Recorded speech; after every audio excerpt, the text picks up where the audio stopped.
Hi guys, I'm Mario and today we'll talk about how to create a WhatsApp link for free. You can do it for your personal WhatsApp account or for your business account. It's pretty simple, so let's get started. First, we need to open our browser, it doesn't matter what browser we're using, and type WhatsApp link generator. Here you can choose for many platforms. I personally use Wati AI. We open it. Here we scroll down and here type our phone number including the country code. This is my country code and then my phone number.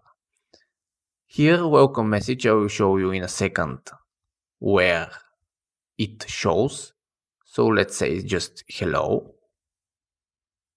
and then generate WhatsApp chat link. Here you can copy the link or open on WhatsApp. Here there is also a QR code.